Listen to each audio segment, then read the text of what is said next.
Alright, now it's time for the next video in my Ascendant series relating to astrology. So the first video in this series was explaining the idea of an ascendant sign and explaining what happens when somebody has the natural ascendant, which is the Aries ascendant. In this video, as promised, I'm going to be explaining what happens when somebody has a Taurus ascendant, and then I'll be going through the ascendants by sign all the way through Pisces and back around to the beginning. So, with a Taurus ascendant, you have to look at the entire house system. So if somebody is a Taurus ascendant, the first thing you have to look at is the first house, which, remember in the last video, I said it always corresponds to the sign of Aries. So Aries is your ability to achieve your goals. It's your motivation, your primary source of motivation in life. So if your first house is in the sign of Taurus, Taurus always relates to the second house, which is your material possessions, your food, your storage, and just your material savings in general.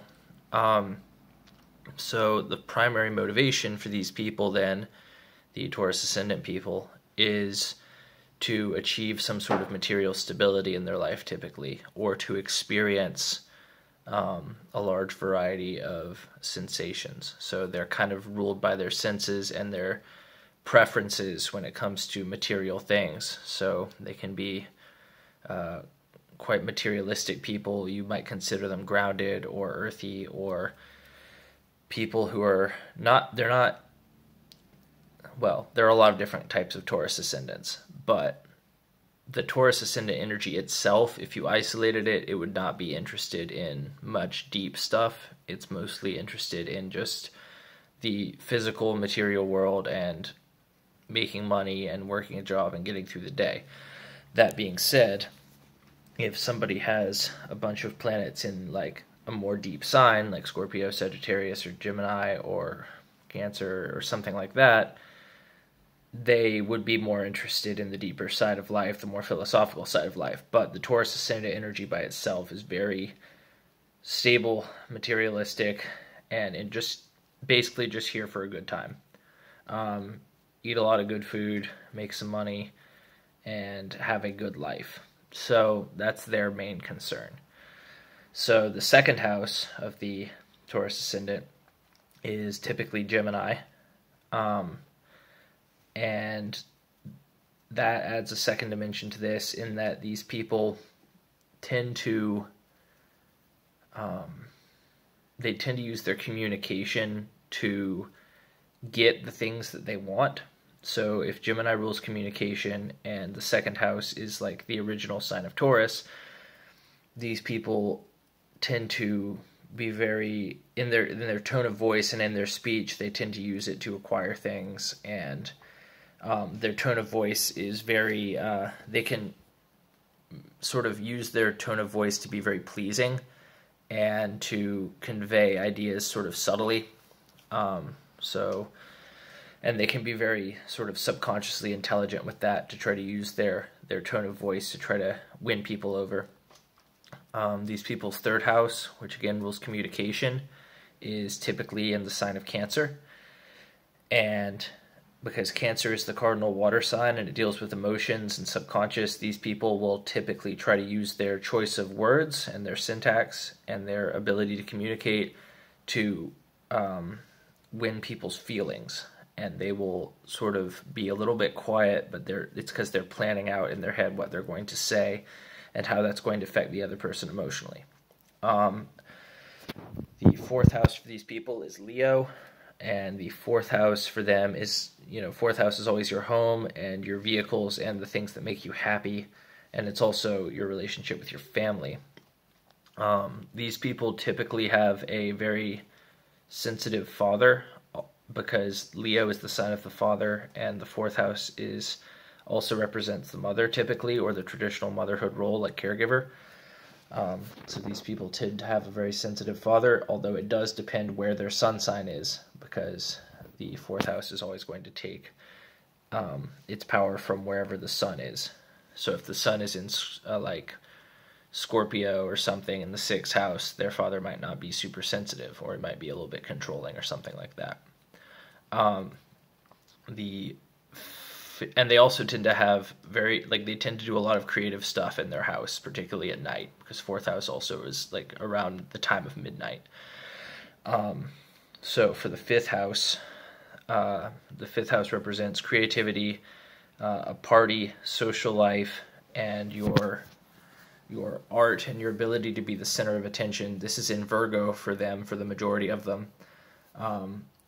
When they do creative things, they're very analytical and methodical, and they tend to get all the details and try to make everything just right.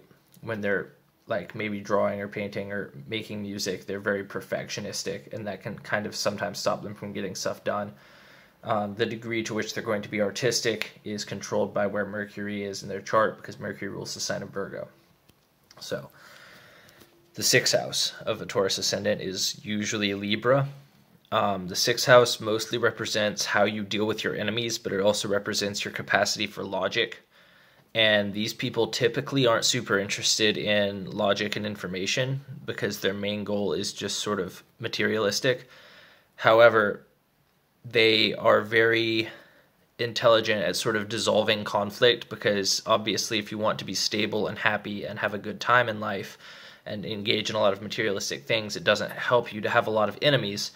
So they tend to dissolve the conflict with enemies, but the issue with that is that they can sometimes put other people before them. In an attempt to resolve short-term conflict, they can create long-term debt. The seventh house is, for these people, which represents relationships and deals and debts, is Scorpio. These people have very complicated relationships, which is weird because they're very stable people in general, but typically people attract somewhat of their opposite in terms of relationships. So these people's relationships are with people who are more exciting, who are more unstable, who are deep researchers, who are very interesting. Basically all the things that these people tend to not be, and they kind of become this person's rock. And if you subscribe to the whole past life thing, the lore states that these people, because their seventh house is Scorpio, and Scorpio relates to past life karmas as well, these people are in relationships typically with people that they have karmic history with.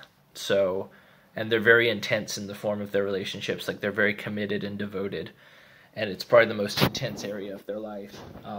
Their relationships can kind of personally change them, because if you're a very simple person who just wants to experience the world materially, and then somebody else is very sort of interested in almost everything and very intense and passionate about new information, it can be transformative to you to engage with somebody like that, because they're going to shake you up. The eighth house of the Taurus ascendant is Sagittarius. So eighth house naturally represents deep research and commitment, and because their eighth house is in the sign of Sagittarius, typically they are sort of scattered, and they tend to get a lot of their information from school and from their teachers, and they sort of typically accept the current model as their model, whatever they learn in school, because they're not super interested in digging deep, because it gets in the way of their material happiness. So, but they will be changed by their scholastic experiences typically, and they'll typically feel very strongly about college, either for or against. The ninth house of a Taurus ascendant is Capricorn, and because the ninth house is Capricorn, these people tend to have the ability to learn and travel delayed until the second third of their life. So around the age of like 30 is when these people finally feel like they have the stability in order to travel around and see things and learn new things about the world. But before that, they tend to stay in their hometown, or at least pretty close to their hometown, and build themselves up. The 10th house, which represents your impact on the world and your professional career and stuff like that, for these people is Aquarius. And these people spend a lot of their time trying to figure out how to maximize their time and use their time more productively, because Aquarius represents basically using your energy in ways that makes your routine more productive and scientific. So they spend a lot of time thinking about how trying to do things better, because these people tend to be they tend to feel handicapped. So they spend a lot of time working on trying to make things like work smarter, not harder, basically, so that they can achieve their material goals, and their pleasure and their stability. The 11th house for these people is the sign of Pisces, and because of this, they tend to have a very scientific and practical view on spirituality, in that to them, their spirituality typically is just getting stuff done, is like gaining things and figuring out how to do things better. And they don't really have time or patience for like esoteric stuff, but their spirituality is basically centered around, it's like a reality-based spirituality. It's like, this is what God wants me to do. He wants me to just make more money so I can, and then I can give to people in charity and that kind of thing. So, they don't really care about the esoteric stuff. To them, religion it's like a shown thing and a done thing, not necessarily a thought about or philosophized thing. And then the final house for the Taurus ascendant, the 12th house, is Aries. And 12th house deals with isolation, nature, spirituality. And because their 12th house is Aries, these people will tend to exacerbate a lot of their energy in isolated pursuits. So they'll tend to go hiking a lot, and they'll tend to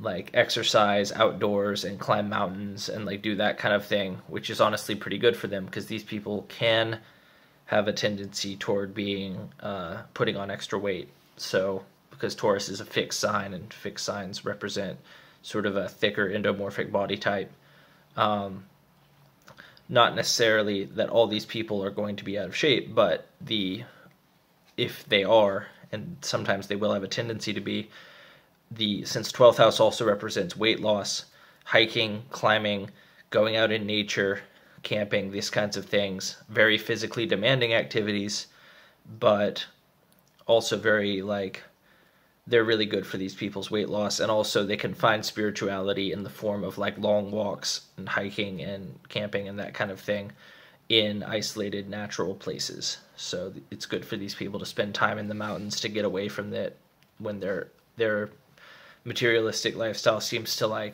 weigh them down.